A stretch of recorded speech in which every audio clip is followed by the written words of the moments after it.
नमस्कार दोस्तों, आप देख रहे हैं द राजस्थान बुलेटिन। और आज मैं बता दूं, भारत रत्न डॉक्टर भीमराव अंबेडकर का 134वां जयंती समारोह आयोजन हो रहा है। इसके चलते मैं मानसी जी से बात करवाता हूं। मानसी जी, सबसे पहले तो चैनल में आपका स्वागत है और आज के प्रोग्राम का रूपरेखा दीजिए, किस तरह से क्या आयोजन हुआ। जी, बहुत बहुत धन्यवाद आपका नाथावत जी। प्रोग्राम का आयोजन जैसा कि आपने भी देखा, और इसमें बाबा साहब भीमराव अंबेडकर जी की हमने जयंती बनाई है 134वीं। और बाबा साहब अंबेडकर जी के जो उद्देश्य थे, जो उस टाइम में उन्होंने महिलाओं के लिए कोर्ट बिल में जितने भी अधिकार, उनका लेवल, उनका समानता का जो उन्होंने आवाज़ उठाई थी, उसी को हमने कंटिन्यू किया है। और एक और उद्देश्य हम लेकर इस प्रोग्राम को हमने कोशिश करी है अच्छा करने की, कि महिलाओं की यहाँ पे क्वांटिटी ज़्यादा हो, महिलाएं बढ़ चढ़ कर हिस्सा लें। और वाकई वही हुआ है, महिलाओं ने बहुत बढ़ चढ़ कर हिस्सा लिया। और आप मेरे देख भी रहे हैं आजू बाजू, क्योंकि वास्तव में महिला जाग गई है, महिला को पता चल गया है कि उसका सम्मान और उसका अधिकार कितना उसके लिए इम्पोर्टेंट है। तो अपने अधिकारों की लड़ाई अब खुद लड़ेगी और खुद आगे बढ़ेगी। तो मैम, ये आपको प्रेरणा कहाँ से मिली? ये मेरी स्वयं प्रेरणा होती है हमेशा, जैसा कि मैं कहती हूँ। लास्ट भी जब शिक्षक दिवस सम्मेलन मैंने किया था, उस टाइम में मेरी स्वयं प्रेरणा थी। मेरे मन में ऐसी इच्छा उठती है, तो जब मेरे मन में कोई विचार आता है तो मैं उसको कोशिश करती हूँ कि उसको किसी स्टेज के द्वारा या किसी भी प्रोग्राम के द्वारा उसको मैं अपने मन की जो मेरा उद्देश्य है उसे बाहर लाऊँ। और ये मेरी अपनी प्रेरणा होती है हमेशा। धन्यवाद। आपको कहना चाहिए? सर, मेरा सिर्फ इतना सा कहना है कि ये जो कार्यक्रम मानसी जी ने करवाया ना, ये बहुत ही अद्भुत है। और इनके जैसे सभी महिलाओं के प्रति सोचना चाहिए। और मेरा एक मैसेज है कि महिलाओं से आज़ादी मिलनी चाहिए। एक महिला को आगे बढ़ाने में आगे आ सकती है, और महिला को चांद पे पहुंचा सकती है। और मानसी जी ने जो किया है ना, वो सभी को मिलकर के करना चाहिए। इन्होंने बड़े स्तर पे किया, अगर जिसका जितना स्तर हो उतने स्तर पे कीजिए, पर महिलाओं को आगे लाइए। मैं कहना चाहूँगी, बाबा साहेब की जन्म जयंती पर सबको शुभकामनाएं।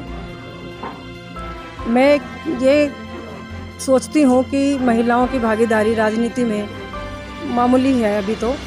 और मानसी जी जैसी महिलाएं अगर आगे आती हैं, ये सुदृढ़ हैं, संपन्न हैं और इतनी ब्रेव लेडी हैं। मैं इनके साथ संपर्क में आई 3-4 महीने से। मैंने इनको देखा कि इनमें नेतृत्व की क्षमता बहुत अच्छी है और सबको साथ लेके चलने वाली महिला हैं और मेरी छोटी बहन जैसी हैं। हमें सब महिलाओं को आगे लाने के लिए सारी महिलाओं को एकजुट होना चाहिए। और अपने जो 50% महिलाएं हैं हम देश में, उसमें राजनीति में आने चाहिए। और जब हम एकजुट हो जाएंगे सारी महिलाएं, तो स्वाभाविक सी बात है कि हम सब राजनीति में आएंगे ही आएंगे। और मानसी जी जैसी महिला को अगर हम आगे लेके आते हैं तो हमारा सौभाग्य होगा। वास्तविक बात है कि ये बहुत ही सहृदयी हैं और सब महिलाओं के लिए इतना अच्छा सोचती हैं, इतनी अच्छी सोच है इनकी कि सब महिलाएं एक साथ एकजुट होएं और आगे चलें, एक साथ लेकर चलना चाहती हैं। धन्यवाद। मैम, आप क्या कहना चाहेंगे? आप लगातार एंकरिंग कर रहे हैं और आने वाली सभी महिलाओं का सम्मान और अवसर और उनका अधिकार के बारे में परिचय दे रहे हैं। हर आने वाली महिलाओं को मोटिवेट कर रहे थे, तो उसके पीछे राज किया है, किस तरह से करना है? देखिए, मानसी सांखला जी ने जो इस तरह का कार्यक्रम आयोजित किया, जिसमें मैंने उद्घोषिका की भूमिका अदा की, तो देखिए, बाबा साहिब ने ये कहा है कि मैं किसी भी राष्ट्र की जो तरक्की है उसे महिलाओं की तरक्की से नापता हूँ। और जब महिलाएं आगे बढ़ेंगी तो निश्चित रूप से हमारा देश आगे बढ़ेगा। और मानसी जी जिस तरह से नारी शक्ति को सशक्तिकरण के साथ लेकर के आगे बढ़ रही हैं, तो ऐसे कार्यक्रम आयोजित होते रहने चाहिए। और बाबा साहिब को लोग कहते हैं दलितों के मसीहा, बल्कि बाबा साहिब ना सिर्फ दलितों के मसीहा हैं बल्कि हर वर्ग के मसीहा हैं। क्योंकि चाहे महिलाओं की बात हो, चाहे श्रमिकों की बात हो, घंटों के नियम की बात हो कि 8 घंटे ही कार्य की जो क्षमता है वो रहनी चाहिए, क्योंकि इंसान को विश्राम भी आवश्यक है। तो ये सारी चीज़ें बाबा साहिब को सभी के लिए मसीहा बनाती हैं। और ऐसे कार्यक्रम जो मानसी जी आयोजित कर रही हैं, मैं उन्हें शुभकामनाएं देती हूँ। और आपको भी बहुत बहुत आभार कि आप अपने इस चैनल के माध्यम से इस तरह के विचार दूसरों तक पहुँचा रहे हैं। धन्यवाद। और सभी महिलाओं को क्या मैसेज देना चाहेंगे आप? सभी महिलाओं को मैसेज ये देंगी, अधिकार दिलाना चाह रहे हो आप? मेरे साथ जो खड़ी हैं हेमलता सोहेल जी, इनसे लीजिए, क्योंकि इनकी भी बहुत अच्छी सोच है और ये एक ऐसी महिला है। नमस्ते सबको, नमस्कार, थैंक यू सो मच। और मानसी दीदी को बहुत शब्द नहीं है धन्यवाद देने के लिए कि उन्होंने महिलाओं के लिए जो ये मंच तैयार किया है, ये बहुत क्रांति लाने वाला मंच है। और अब महिलाएं पहले से भी अपने आप में सशक्त हैं, लेकिन इससे उनको जो रास्ता मिलेगा वो थोड़ा आसान हो जाएगा।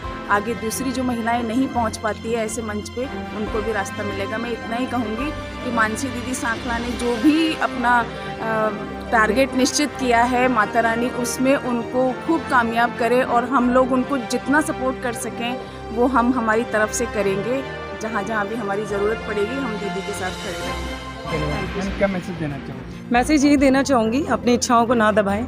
मन में कोई भी इच्छा आए, कोई भी किसी भी प्रकार की कोई प्रेरणा आती है तो अकेले ना कर पाए यार, किसी के साथ डिस्कस कर लो, किसी दोस्त के साथ, किसी फ्रेंड के साथ, मेरे जैसी महिला के साथ डिस्कस कर लो। कहीं ना कहीं इस लेवल पे, बड़े लेवल पे नहीं करेंगे, बहुत बड़े लेवल पे नहीं करेंगे, छोटे से लेवल पे तो करेंगे। आपकी जो प्रेरणा होगी वो सबके सामने कम से कम फलीभूत होगी, प्रेरणादायी रहेगी। तो मेरी सबसे यही गुजारिश है, अपनी किसी भी प्रेरणा को या अपनी किसी भी इच्छा को ना दबाएं और उसे निकालने की कोशिश करें, भले छोटे रूप में। धन्यवाद। Thank you.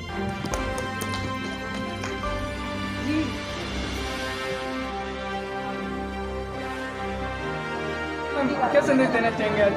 देखिए, अंबेडकर साहब की जयंती के अवसर पर मैं पूरे समाज को, चाहे उसके घटक के सदस्य के रूप में कोई भी हो, सभी के लिए ये कहना चाहूँगी कि हम उनको हमेशा अपने हृदय के स्थल से याद करें, जो देन उनकी है। जैसा कि मैंने अभी भी अपने वक्तव्य में कहा था कि जीवन का कोई क्षेत्र ऐसा नहीं है, चाहे उसको हम आर्थिक सुधारक के रूप में देखें, राजनीतिक दृष्टि से देखें, हम सबको समान अधिकार देने वाले वो प्रेरणा थे जिन्होंने भारत को, समूचे भारत को आगे बढ़ाया। तो मैं आज उनको याद करती हूँ, नमन करती हूँ और समाज के सभी घटकों को ये कहती हूँ कि जो हमें स्वतंत्रता का अधिकार मिला है, समानता का अधिकार मिला है, उसको हम जैसे जीवन में जिए तो उसको महसूस करें और इस बात को हम एंजॉय करें कि आज हम आज़ाद हैं, हमको वो सारे अधिकार प्राप्त हैं जिनसे हम अपना विकास कर सकते हैं, समाज का कर सकते हैं। हम एक दूसरे से जुड़े रहें और आगे बढ़े, एक दूसरे की प्रगति को भी खुशी के साथ सहर्ष स्वीकार करें और दूसरे की खुशी में भी हम अपनी खुशी महसूस करें। मेरी सभी को बहुत बहुत शुभकामनाएं और सारा समग्र समाज इसी तरह से आगे बढ़ता रहे। मैम, इस प्रोग्राम में खासकर महिलाओं और बालिकाओं को देखिए ये मानसी जी ने इसमें पहल की और मुझसे जब उनकी कार्यकारिणी ने संपर्क किया तो मुझे बहुत खुशी हुई और मैंने अपनी तरफ से जो इसमें योगदान दे सकती थी उसका प्रयास किया। और ये जैसा कि हम देख पा रहे हैं कि हमारा पहला ही प्रयास था, वो काफ़ी सफल रहा। इसमें जो भागीदारी रही महिलाओं की वो बहुत ही आगे से उत्साह देने वाली हैं और आने वाले वर्षों में ये प्रोग्राम और एक नई ऊंचाइयों को छुएगा। मैं महिलाओं को यही संदेश देना चाहूँगी कि आज के अवसर पे कि हम अपनी स्वतंत्रता का उपयोग करें, उपभोग करें, उसी तरह से दूसरी महिला की स्वतंत्रता का, उसकी सोच का, उसकी समझ का, उसकी चॉइसेस का ध्यान रखें और घर परिवार में भी एक दूसरे को सहारा दें, समझ दें, आगे बढ़ें। ऐसा नहीं हो कि हम चाहे हमारा रोल कुछ भी हो, ज़रूरी नहीं है कि हम सभी अधिकारी हों या कर्मचारी हों। घर में भी अगर आप घरेलू एक महिला हैं, गृहिणी हैं, तो आपका रोल और भी इम्पॉर्टेंट हो जाता है कि आप अपने जितने भी रिश्ते होते हैं, चाहे वो देवरानी जिठानी का हो या सास बहू का हो, आप एक दूसरे को स्पेस दें, दूसरे की पहचान को आगे बढ़ाने के लिए दिशा में और अच्छा काम करें, अच्छा सहयोग करें, पॉजिटिवनेस बनाए रखें अपने में भी, दूसरों में। Thank you.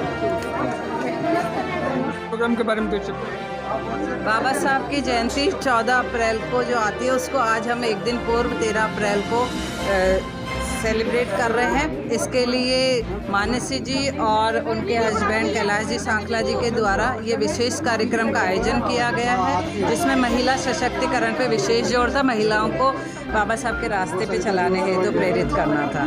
तो इस कुछ में सभी महिलाओं को क्या संदेश देना चाहेंगे मैम? महिलाओं को शिक्षित होने, संगठित होने और खुद से संघर्ष करने के लिए मैंने कहा है और आगे भी मैं सभी महिलाओं को कहती हूँ कि वो खुद से संघर्ष करें। Thank you.